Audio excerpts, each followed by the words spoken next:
Las donaciones de padres a hijos alcanzan máximos históricos en España en plena crisis de la vivienda. España registró durante 2025 la formalización ante notario de 225.000 donaciones, el nivel más alto de la serie.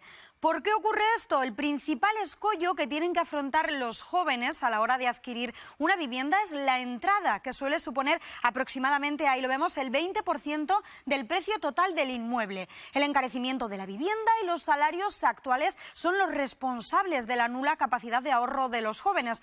Por cierto, aunque la mayoría de estas transferencias son de dinero, también donan directamente casas. Y para hablar de todo ello nos acompaña Luis Ignacio Fernández Irigoyen. Muy buenas tardes. ¿Qué tal? Pues con datos llamativos, sorprendentes, Luis Ignacio, a pesar de que sabemos que la vivienda ahora está en un momento muy inaccesible para los jóvenes, aumentan estas donaciones en vida.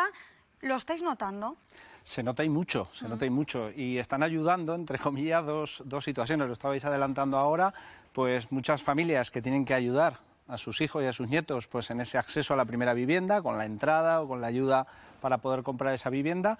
Y luego también lo estamos notando mucho que antes se identificaba lo que era donaciones en vida, pues quizás con familias con un cierto patrimonio, una cierta fuerza económica, pero es que ahora lo vemos en familias normales, y eso es porque bueno, la fiscalidad ha cambiado en estos últimos años para ese tipo de donaciones de padres a hijos y se está notando, están aprovechando esa fiscalidad también. Claro, lo primero que tenemos que entender para comprender todo eso es esa diferencia y qué son las donaciones en vida y qué implican también, porque también llevan a cabo unos impuestos, ¿no? Está claro, pero bueno, la diferencia es muy sencilla. Donación en vida, la palabra lo está diciendo, la frase lo está diciendo, es parte de tu patrimonio, pues que tú dejas a un heredero en vida, cuando todavía puedes decidir a quién dejarle tu patrimonio. Una herencia, lógicamente, ya se ha producido el fallecimiento. Pero bueno, lo que estamos hablando, que ha cambiado mucho la sociedad, ha cambiado la economía, y ahora hay muchas familias, hay muchas personas con capacidad de donar a sus hijos que dicen, bueno, prefiero ayudar ahora, que estoy en vida y que sé que mi hijo lo necesita, que no quizás que lo tenga cuando yo fallezca. Antiguamente la gente pues tenía la idea de donar cuando ya prácticamente tenías claro que te quedaban pocos años, y luego si no, lo lógico era pues la herencia de toda la vida. Unas donaciones ¿entre qué perfiles se realizan? ¿Padres, abuelos a hijos, a nietos?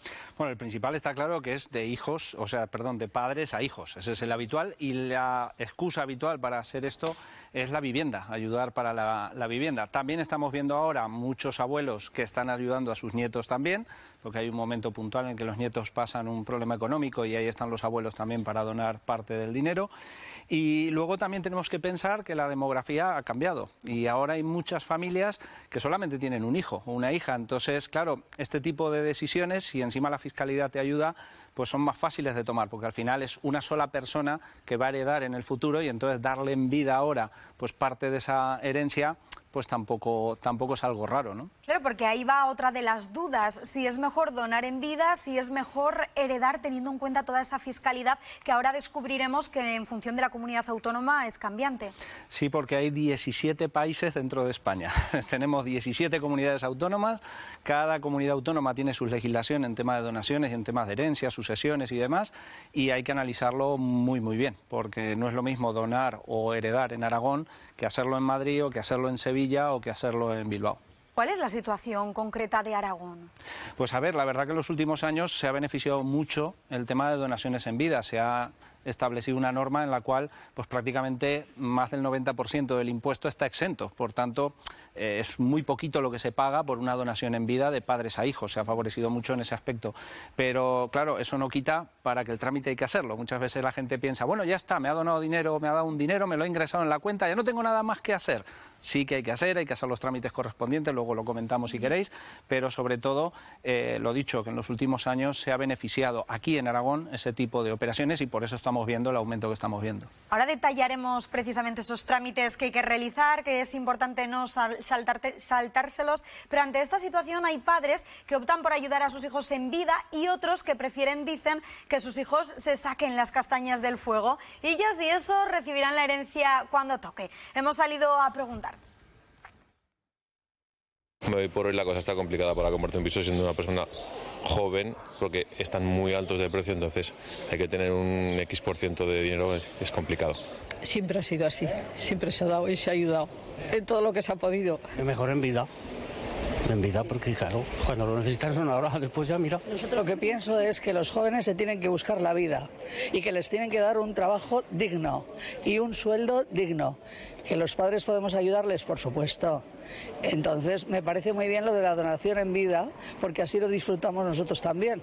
Es un poquito complicado realmente, porque hay veces los padres donan a los hijos y los hijos los abandonan. Tenemos una hija y le ayudamos todo lo que podemos, o sea que sí, las cosas hay que hacerlas cuando se necesitan. Claro, hay padres que prefieren la donación en vida para también ellos disfrutarlo y ver disfrutar a los hijos, pero lo cierto es que ahora, Luis, los jóvenes damos prioridad no a lo mismo, a lo que se daba antes, ¿no? Ahora que no nos quiten el gimnasio, sin embargo, justo estábamos hablando ahora en publicidad que hay abuelos que dicen, oye, que lo primero es comer, que lo primero es lo necesario. Sí, ya sabéis que somos muy pesados con el tema de la educación financiera y cuando juntas a abuelos con nietos es maravilloso lo que sucede ahí, porque claro, el abuelo las prioridades o la abuela las prioridades que tiene a día de hoy y las que ha tenido en sus años mozos, pues no son la misma que los chavales ahora, ¿no? Entonces, aunar eso, pues cuesta, porque es lógico, son dos maneras diferentes de ver la vida. La pandemia hizo mucho daño para mal, pero también hizo daño para bien, me explico. O sea, empezamos a priorizar cosas que antes de la pandemia no priorizábamos y, bueno, pues hay parte que está bien y otra que no. Entonces, ¿qué sucede? Pues ahora nuestros padres, nuestros abuelos, ven que en su caso, hasta que ellos no tuvieron 50, 60 años, no heredaban o no recibían nada de sus padres, porque además no hacía falta, porque ellos ya se habían podido buscar la vida durante sus años mozos, pues para comprarse la vivienda, para poder casarse, independizarse, tener un coche y demás. Pero claro, estas últimas generaciones lo están teniendo más complicado y sobre todo ahora acceder a la vivienda, todos sabemos que ya no era como antes. Entonces, eso que decía la señora, y tiene toda la razón, quiero ver en vida, quiero disfrutar en vida el poder ayudar a mi hijo y que mi hijo lo disfrute. Bueno, pues ese es uno de los razonamientos que ahora más mandan al momento de querer hacer una donación en vida. La verdad es que la cosa está complicada, lo estábamos hablando. El 85,5% de los jóvenes españoles no logró emanciparse en 2025. Un récord histórico. En total, 6,3 millones de jóvenes continúan viviendo en casa de sus padres y las donaciones en vida pues, pueden ayudar a cambiar esta situación. César Loris, llegan a la inmobiliaria jóvenes que pueden hacer una compra gracias a estas donaciones. Hola, buenas tardes. Sí, por supuesto, este tipo de clientes siempre viene, ha existido siempre, lo que pasa que ahora hay, como habéis comentado anteriormente, una bonificación muy importante en el impuesto de sucesiones y donaciones. Uy, se nos fue la imagen. Ahí te tenemos de nuevo. Sí, es que estoy aquí en precario, pero bueno. Entonces, hoy en día pues es más sencillo poderlo hacer, siempre y cuando se cumplan los requisitos para que se cumpla el 99% de desgravación.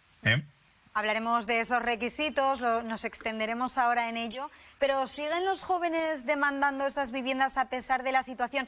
Sean los lugares que sean, porque imagino que también el tipo de viviendas a las que los jóvenes pueden acceder ahora son diferentes a las que se hacía antes, ¿no? Bueno, pero las necesidades son un poco las mismas. Al final, una persona joven quiere formar una familia, como hemos hecho todos. El problema es que ahora es muy complicado por los importes que hay que pagar y los impuestos que hay que pagar. Entonces, al final, los que tienen algo detrás, pues buscan obra nueva y unas viviendas más nuevas, pero los que no pueden, pues intentan acceder a través de segunda mano. La zona a la hora de llevar a cabo este presupuesto imagino que también cambiará, ¿no? Y habrá que tenerla en cuenta si es en el centro de la ciudad, que imagino que ahora estará complicadísimo. Si hay el centro de la ciudad tienes que tener un buen presupuesto actualmente. Sí que es cierto que se están extendiendo, ¿no? Hacia fuera de la ciudad, César. Está creciendo mucho la zona de Arcosur, Rosales del Canal, Miralbueno. Esa es la zona de expansión. Si no tienes un presupuesto muy elevado, pues tienes que ir allí. Si no, es imposible ir al centro a obra nueva. Actualmente, para una persona joven, es muy complicado. Sí que es cierto que ahora esos barrios comienzan a llenarse de jóvenes. En cualquier caso, sí hay que dar cierta cantidad. Hablábamos un poco de esas gestiones que hay que hacer en cada paso que damos de nuestra vida. En este caso, en el de comprar una vivienda, no sé si dependen en función de si es obra nueva, obra vieja, pero ¿cuáles serían esos primeros pasos a seguir y, sobre todo, esa cantidad que hay que aportar en un principio? A ver, si no buscas hipoteca, pues ya es pagar desde el principio la cantidad total. Pero si buscas hipoteca, el mínimo es un 20% de las cantidades a aportar para comprar la vivienda. Un 20% sobre el total, incluido impuestos, que a veces se nos olvidan los impuestos. Claro.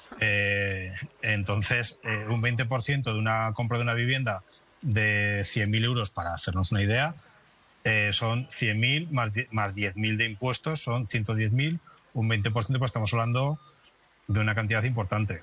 Si multiplicamos ese dinero, o ese importe, mejor dicho, por lo que hoy se compra, pues al final estamos hablando de 30 o 40.000 euros que hay que aportar, y eso es complicado, ¿eh? Aún así, César, nos estabas comentando que también, pues gracias a ese apoyo del que estamos hablando, de los abuelos o de los padres a los jóvenes, se continúa demandando viviendas, que es un bien totalmente esencial. Por cerrar el tema de la vivienda, ¿cuál es el futuro de las viviendas para jóvenes? ¿Qué es lo que más se va a demandar, no ahora en el presente, sino lo que va a venir a posteriori? Pues desgraciadamente yo creo que estamos perdiendo un poco la oportunidad de que seamos propietarios de la vivienda. Con lo cual va a tender a ir al alquiler.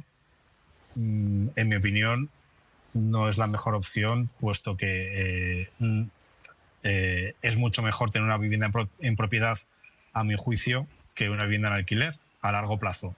Pero bueno, es a lo que nos está llevando esta situación, que está siendo muy complicado comprar, también alquilar, pero bueno, es lo que tenemos que capear. Nos toca adaptarnos, César Loriz. No, Muchísimas adaptarnos. Gracias. Nos adaptaremos como habéis hecho vosotros. también vosotros. Muchísimas gracias por atendernos. A vosotros, muchísimas gracias. Luis, nos explicaba César esas gestiones que hay que realizar en vivienda, pero a la hora de recibir una donación en vida, ¿cómo es el proceder? Vamos por pasos. Pues a ver, lo primero, tomar la decisión con calma. Porque esto de donar en vida, lo que te puede pasar es que tengas algún problema con otro familiar. Pongo el ejemplo claro de una familia con 2 hijos y que se le ocurra a los padres pues donarle en vida un dinero a uno de sus hijos. Pues claro, ojo, porque el otro ya veremos cómo reacciona. Parece una tontería, no lo es, y creo que más de uno que nos está viendo habrá tenido en su familia esta situación. Por lo tanto, esos padres o esa persona que quiera donar en vida, que tome la decisión sabiendo las consecuencias familiares, sabiendo las consecuencias familiares que puede tener, porque igual hay veces que no puedes ser equitativo o no quieres ser equitativo, y eso supone pues que bueno, que luego van a venir curvas, ¿no? Tenerlo en cuenta. Una vez eso, hay que estudiar muy bien la fiscalidad. La gente se piensa que, bueno, como es el 99% que está exento de impuesto, pues venga, dono y ya está, hacemos el trámite y todos contentos. Ojo, porque tiene otro tipo de connotaciones, ¿vale? Puede ser que una donación mal hecha pueda tener repercusiones en el IRPF, que luego tengamos que pagar por aumento de patrimonio. Puede ser que tengamos problemas a la hora de interpretar el patrimonio del que dona y el que recibe, que igual no lo tuvimos en cuenta y no has cumplido con uno de los requisitos que tiene la ley para donar y tener exento el 99%. Por tanto, te pueden echar atrás esa donación en vida y tengas que pagar impuestos regulares. En fin, hay una serie de cosas que merece la pena. Y luego, sobre todo, justificar muy bien el origen del dinero y el destino. No es lo mismo que el dinero salga de un sitio que de otro, y no es lo mismo que vaya a parar a un tema en concreto que a otro. O sea, Hacienda está detrás, Hacienda se va a fijar en todo eso. Sobre todo, por favor, asesoramiento profesional. En este tipo de cosas no consiste simplemente, bueno, pues relleno el formulario que me han dado en el Gobierno de Aragón y ya está, porque me han dicho que es muy sencillo, por internet, venga, vamos allá. Y luego al cabo de unos meses, pues te manda la cartita Hacienda y te dice, hola, ¿qué tal? Pase usted por aquí que tenemos que hablar. Y entonces ahí se monta el show.